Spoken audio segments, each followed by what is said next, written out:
दो छोटे छोटे सत्संग मैं अभी आपके संग कोरोना काल के शेयर करता हूँ। He knows his ways, he is present everywhere.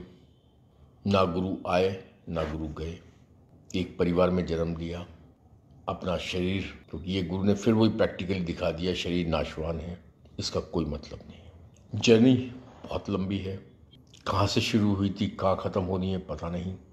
And we are lucky enough कि इस शरीर में आके हमारी जर्नी हमारे गुरु के साथ स्टार्ट हुई। ये कुछ जन्मों के बहुत अच्छे कर्म होंगे जो गुरु के साथ, संपूर्ण गुरु के साथ हमारी journey start. It was December 2019। Guru ji gave me दर्शन कि आगरा दरबार के अंदर जो भी बड़े फंक्शन करते हो वो करने बंद कर दो। जो लंगर प्रसाद करते हो लंगर प्रसाद करना बंद करवा दो। संगत को धीरे धीरे रोक दो। और किसी भी महीने में हम लोग 9 दिन संगत करते थे आगरा दरबार में, वो सिर्फ 3 दिन कर दो। और संगत को बिल्कुल मना कर दो, मतलब महीने में 1 दिन मैक्सिमम किसी को आना है, वो भी बिल्कुल रश ना हो, ये ध्यान रखते हुए आना। It was December 2019। चाइना में था जब उन्होंने मुझे ये दर्शन दिए थे। सुबह मैंने अपनी वाइफ को बताया, मैंने कि इस टाइप से गुरु जी ने दर्शन दिए हैं और दर्शन में ये बोला है। मेरी वाइफ भी रोने लगी, मैं भी रोने लगा, क्योंकि मैंने यही प्रार्थना की, गुरु जी ऐसा क्या गलती हो गई कि आप हमसे जो आगरा दरबार की सेवा है वो बंद करवाना चाहते हो। That time nobody knew about कि फ्यूचर में आपके क्या लिखा है। उसके बाद सबको पता है क्या हुआ।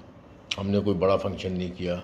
जैसे पहला बड़ा फंक्शन 1 जनवरी का होता है, नए साल का, आगरा दरबार में, वो नहीं हुआ। उसके बाद लोहड़ी का फंक्शन होता है, वो नहीं हुआ। उसके बाद महाशिवरात्रि आती है मार्च के महीने में, वो नहीं हुआ। Rest is the history. आपका लॉकडाउन लग गया। तो अभी भी गुरु का आदेश नहीं है कि कब आगरा दरबार खुलना है। जब वो इंस्ट्रक्शंस देंगे तब आगरा दरबार खुलेगा। मैं ये बस बताना चाह रहा हूँ कि he is everywhere. Like you are watching this satsang, he is watching us always. गुरु हमेशा वॉच कर रहा है। मैं सत्संग करूँ तो संग बैठे हैं भाई साहब, कहीं नहीं गए। और आप सत्संग सुन रहे हैं तो आपके संग भी मज़े कर रहे हैं कि चल मैं तेरे नाल सुन रहे हैं, मैं तेनू सुनवा रहे हैं। He is big boss, he is enjoying everything.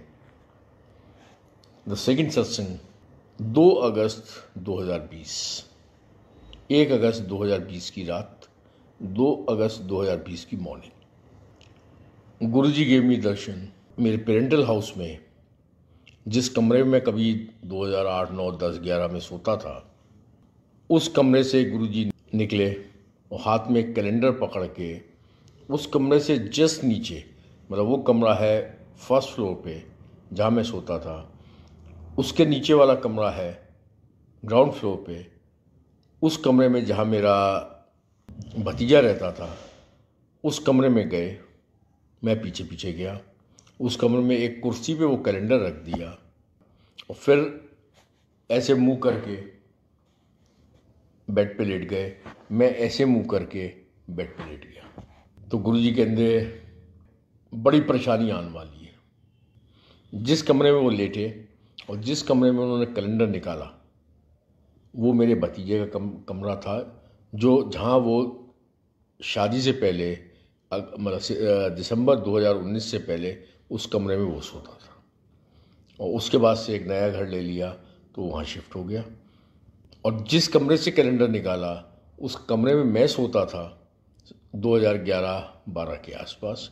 उस कमरे से कैलेंडर निकाला और कैलेंडर निकाल के उस कमरे में रखा जिस कमरे में मेरे भतीजे का कमरा था। मॉर्निंग में मैं उठ के 2-3 नौकरों को लेके गया, क्योंकि वो कमरा जिसमें से कैलेंडर निकाला वो करीब 8-10 साल से बंद था। उस कमरे को खोला। खोलने के बाद वो कमरा पूरा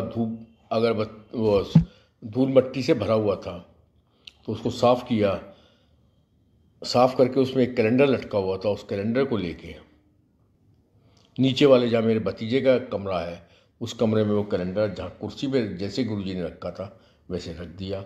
और जैसे गुरुजी लेटे हुए थे और जैसे मैं लेटा हुआ था उस दर्शन के अंदर, उसमें गुरुजी ने ये बोला था उस दर्शन में कि बड़ी परेशानी आने वाली है। मैंने गुरुजी के हाथ जोड़े, मैं हाँ जी गुरुजी, मैं की कह रहे हैं बड़ी परेशानी आने वाली है। मैं क्या हाँ गुरुजी दसो फिर, हाँ बड़ी परेशानी आने वाली है। मैं क्या गुरुजी फिर की करना है। मैं क्या जो गुरुजी तुसी करोगे वो चंगा ही करोगे। अच्छा मैं करना है। मैं गुरुजी तुसी करना है, मैं तो कुछ, चलो ठीक है देख दे।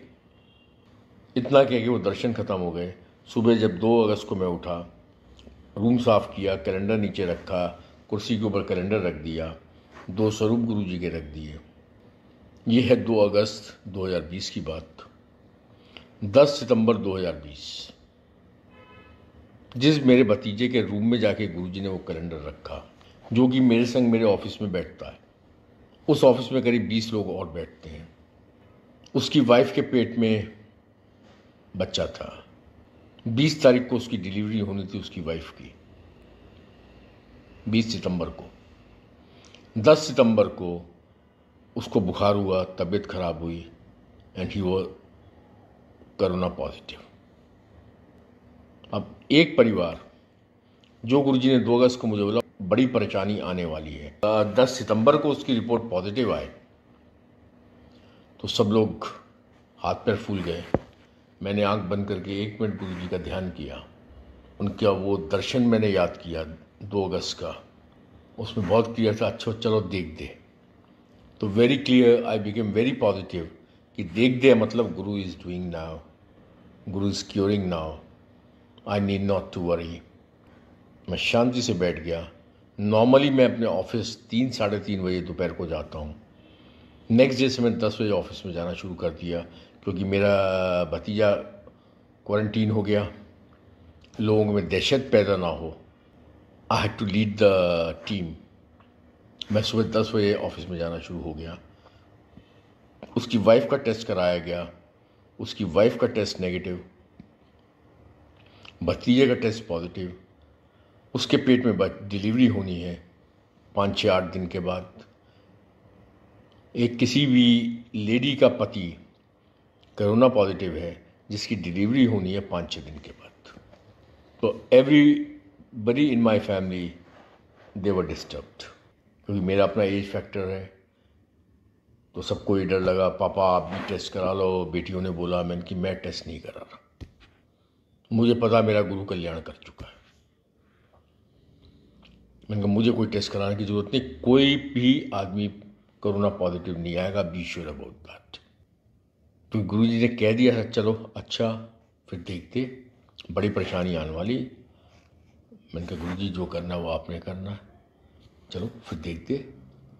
जब गुरु ने करना है और उन्होंने बोल दिया देख दे, it means he is solving our problems.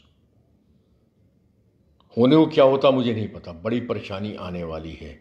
बड़ी परेशानी क्या आती मुझे नहीं पता, क्योंकि गुरुजी ने वो बड़ी परेशानी ज़ीरो कर दी। 20 तारीख को हमारे घर में मतलब एक तरह से मेरा पोता हुआ। 23 तारीख को मेरे भतीजे की रिपोर्ट नेगेटिव हो गई।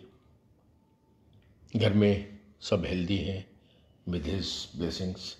कहना आसान है, जो पत्नी पति के संग रात को एक सो रही है, पति की तबीयत खराब होती है और उसका कोरोना पॉजिटिव आता है, पत्नी कोरोना नेगेटिव है, जिसके पेट में बच्चा है जो कि मोस्ट वल्नरेबल है टू गेट द डिजीज़। अगर उसको गलती से डिजीज़ हो जाती तो बच्चा किस हालत में पैदा होता मेडिकली स्टिल हम लोगों को नहीं पता। मेरा मेडिकल साइंस को भी नहीं पता कि एक प्रेग्नेंट लेडी अगर कोरोना पॉजिटिव होती है तो उसके संग क्या होता है। शायद बहुत क्लियर हाइपोथेसिस हो सकती हैं, थ्योरीज हो सकती हैं, बट अभी तक मेडिकल साइंस भी शायद इस मामले में बहुत ज़्यादा श्योर नहीं होगी क्या क्या हो सकता था। बट सिंस गुरु नोस, ये 2 सत्संग मैंने आपको इस वजह से सुना है कि दिसंबर में जो दर्शन दिए उसमें एक तरह से बहुत क्लियर गुरुजी ने बता दिया। क्लियर गुरुजी कुछ नहीं बोलते थे, कभी आपका भविष्य नहीं बताते थे, क्योंकि भविष्य बनाने वाले ये हैं तो वो भविष्य हमें क्यों बताएंगे। कोरोना लाने वाले ये हैं तो कोरोना की कहानी वो क्यों गाएंगे। अगर आज कोरोना है इस दुनिया में तो ईश्वर, जो गुरुजी अक्सर कई बार कहते थे, बड़ा माड़ा टाइम आने वाला है, सड़क तक कुत्ते भौंकणगे, बंदे नजर नहीं आएंगे, वो टाइम हम लोग देख चुके हैं। ये तो सब इनका किया कराया, क्योंकि ये तो होना है। गुरु कभी भी नेचर को चेंज नहीं करता। गुरु सिर्फ उस नेचर से जब जिसको बचाना होता है उसको बचा के लेके आता है। ये डिफरेंस है। जो होना है, अर्थक्वेक आना तो आना है, उसमें 10,000 मरने हैं तो मरने हैं, लेकिन उसमें से किसको बचाना है गुरु ने, उसका डिसीजन गुरु के पास है, मेरे पास नहीं है। अब हम ये कहें कि अर्थक्वेक क्यों आया, हम ये कहें कि बाढ़ में हिंदुस्तान में, आप तो खैर फिर भी ठीक जगह बैठे हो, हिंदुस्तान में 100 जगह बाढ़ आती है, हज़ारों आदमी मरते हैं, वो तो आना है। This is all nature, Guru never go against the nature. इसी वजह से जब हम लोगों को शरीर में गुरु जी थे, हमारी जब तकलीफ़ें कम करते थे तो वो तकलीफ़ अपने ऊपर लेते थे। बैलेंस ऑफ द नेचर, एक नेचर का बैलेंस है, उसको गुरु जी कभी ख़राब नहीं होने देते।